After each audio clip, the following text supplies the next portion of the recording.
കേരളത്തിലെ മികച്ച engineering കോളേജസിൽ admission കിട്ടുന്നതിനും അല്ലെങ്കിൽ ബിഫാം കോഴ്സുകളിലേക്കാണ് നിങ്ങൾ പഠിക്കാൻ ആഗ്രഹിക്കുന്നതെങ്കിൽ നിർബന്ധമായും നമ്മൾ എഴുതേണ്ടുന്ന എൻട്രൻസ് പരീക്ഷയാണ് കീം.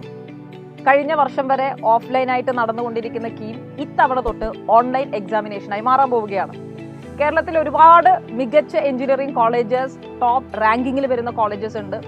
ലൈക്ക് ട്രിവാൻഡ്രത്തെ engineering college, Thrissur government engineering college, TKM college of engineering Kollam. ഈ കോളേജസിലെല്ലാം അഡ്മിഷൻ ലഭിക്കാനാണ് നമ്മൾ ഈ എൻട്രൻസ് പരീക്ഷ എഴുതുന്നത്.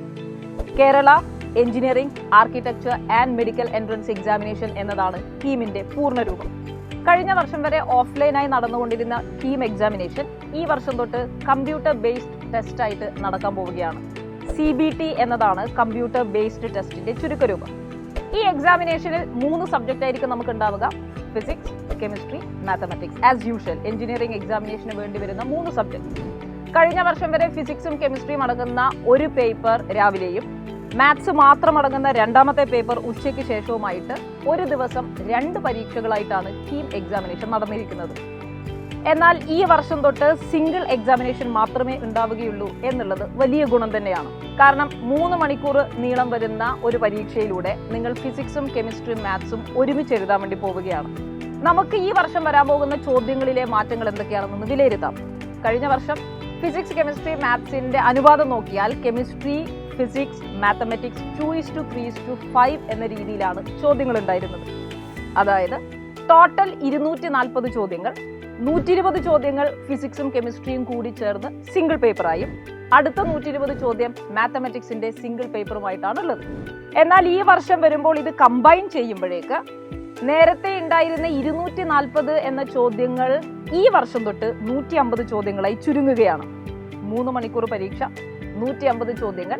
എന്നാൽ അനുപാതത്തിൽ വ്യത്യാസമില്ല. കെമിസ്ട്രിയിൽ നിന്ന് നമുക്ക് വരുന്നത് 30 ചോദ്യങ്ങളാണ്, ഫിസിക്സിൽ നിന്ന് 45, മാത്സിൽ നിന്ന് 75. അതായത് 2:3:5 എന്ന ഫിക്സ്ഡ് റേഷ്യോ ഇവിടെ നിലനിർത്തിയിരിക്കുന്നു.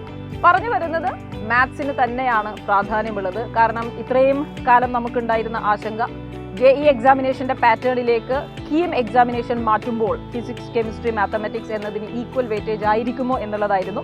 എന്നാൽ അതല്ല എന്നുള്ളത് നമുക്ക് മനസ്സിലായി കഴിഞ്ഞു. മാത്സിന് തന്നെയാണ് മുൻതൂക്കം എന്നുള്ളതാണ് തിരിച്ചറിയേണ്ടത്. ഇനി കമ്പ്യൂട്ടർ ബേസ്ഡ് എക്സാമിനേഷനായി നടക്കുമ്പോൾ ചില വെല്ലുവിളികളുണ്ട്. ഒരു ഓഫ്ലൈൻ എക്സാമിനേഷൻ ആണെങ്കിൽ ഒറ്റ ദിവസം കൊണ്ട് കേരളത്തിലുള്ള എല്ലാ സെന്ററുകളിലും എല്ലാ ജില്ലകളിലും എക്സാമിനേഷൻ നടത്തി സിംഗിൾ ഡേയിൽ കംപ്ലീറ്റ് ചെയ്യാവുന്നതാണ്. എന്നാൽ ഓൺലൈൻ പരീക്ഷകളാകുമ്പോൾ നമുക്ക് കമ്പ്യൂട്ടർ സെന്റേഴ്സ് നിർബന്ധമായും അവൈലബിൾ ആയിരിക്കണം. കേരളത്തിലുടനീളമുള്ള എല്ലാ ഗവൺമെന്റ് എഞ്ചിനീയറിംഗ് കോളേജുകളെയും കൂട്ടിച്ചേർത്തുകൊണ്ടായിരിക്കും ഈ വർഷത്തെ കമ്പ്യൂട്ടർ ബേസ്ഡ് എക്സാമിനേഷൻ നടക്കുന്നത്. പക്ഷേ ഒറ്റ ഷിഫ്റ്റിൽ തന്നെ അല്ലെങ്കിൽ ഒരു ദിവസം തന്നെ മുഴുവൻ മത്സരാർത്ഥികളെയും കൊണ്ട് പരീക്ഷ എഴുതിക്കാൻ നമുക്ക് സാധ്യമല്ല. അതുകൊണ്ട് എങ്ങനെയാണോ JEE മെയിനിന്റെ എക്സാമിനേഷൻ നടക്കുന്നത്, എങ്ങനെയാണോ അവിടെ CBT എക്സാമിനേഷൻ നടക്കുന്നത്, അതേ പാറ്റേൺ ആയിരിക്കും കീമിന് വേണ്ടി നമ്മൾ ഫോളോ ചെയ്യുന്നത്. ഒരു ദിവസം 2 ഷിഫ്റ്റുകൾ ഉണ്ടാവാം. പല ദിവസങ്ങളായി ഒരുപക്ഷെ 7-10 ദിവസങ്ങൾ കൊണ്ട് മാത്രമായിരിക്കും നമ്മുടെ കീം പരീക്ഷ പൂർണ്ണമാകുന്നത്. എങ്കിൽ ഇവിടെ വരാൻ പോകുന്ന മറ്റൊരു വെല്ലുവിളി, കഴിഞ്ഞ വർഷങ്ങളിലെല്ലാം സിംഗിൾ പേപ്പറിലാണ് നമ്മൾ എക്സാമിനേഷൻ എഴുതുന്നത്. അതായത് കേരളത്തിലുള്ള എല്ലാ കുട്ടികൾക്കും ഒരേ ചോദ്യ പേപ്പർ ആയിരിക്കും. 2 പേപ്പറുകൾ ഉണ്ടെങ്കിലും ഒരേ ചോദ്യ പേപ്പറുകളാണ് എല്ലാ കുട്ടികളും എക്സാമിനേഷന് വേണ്ടി എഴുതുന്നത്. എന്നാൽ ഈ വർഷം മെയ് 15 ഒരു കുട്ടിയുടെ എക്സാമിനേഷൻ നടക്കുകയാണെങ്കിൽ മെയ് 16 വരുന്ന ക്വസ്റ്റ്യൻ പേപ്പർ തികച്ചും 15 നിന്ന് വ്യത്യസ്തമായിരിക്കും. ഇങ്ങനെ പല ഷിഫ്റ്റുകളിലും പല ദിവസങ്ങളിലുമായിട്ട് എക്സാമിനേഷൻ നടക്കുമ്പോൾ ഒന്നിലധികം ചോദ്യ പേപ്പറുകൾ ഇവിടെ ഉണ്ടാകും.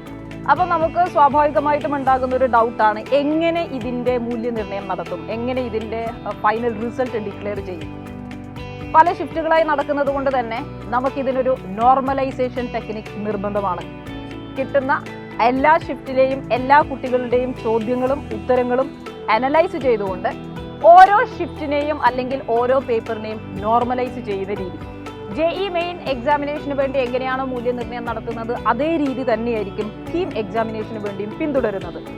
ആകെ വരുന്ന മാറ്റം, കഴിഞ്ഞ വർഷങ്ങളിലെല്ലാം കീം എക്സാമിനേഷന് വേണ്ടി ചെയ്തിരിക്കുന്ന രീതി ഇവിടെ തുടരുകയാണ്. എന്ന് പറഞ്ഞാൽ നിങ്ങൾക്ക് CBT എക്സാമിനേഷൻ അഥവാ എൻട്രൻസ് എക്സാമിനേഷന് കിട്ടുന്ന മാർക്കും +2 ബോർഡ് എക്സാമിന് ഫിസിക്സ്, കെമിസ്ട്രി, മാത്തമാറ്റിക്സ് എന്നീ 3 വിഷയങ്ങൾക്ക് കിട്ടുന്ന മാർക്കും കൂടി തുല്യമായി പരിഗണിച്ചായിരിക്കും ഫൈനൽ റാങ്ക് ലിസ്റ്റ് തയ്യാറാക്കുന്നത്.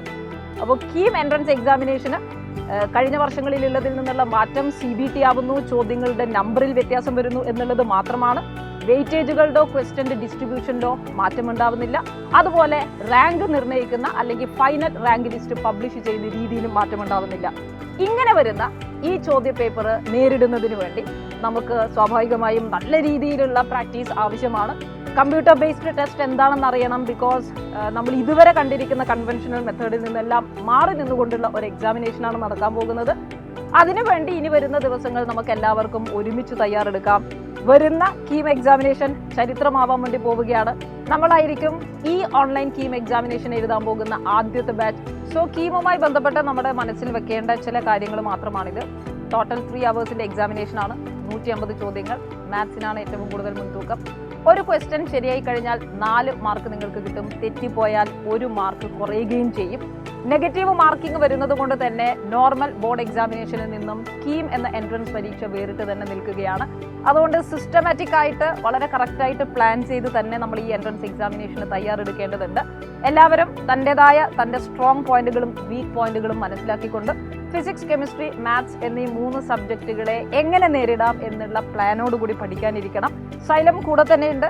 നിങ്ങൾക്ക് കീമുമായി ബന്ധപ്പെടുന്ന സംശയങ്ങൾ താഴെ കമന്റ് ചെയ്യാം. നമുക്ക് ഒരുമിച്ച് കീം എക്സാമിനേഷന് വേണ്ടി മുന്നോട്ട് പോകാം. Wish you all the best.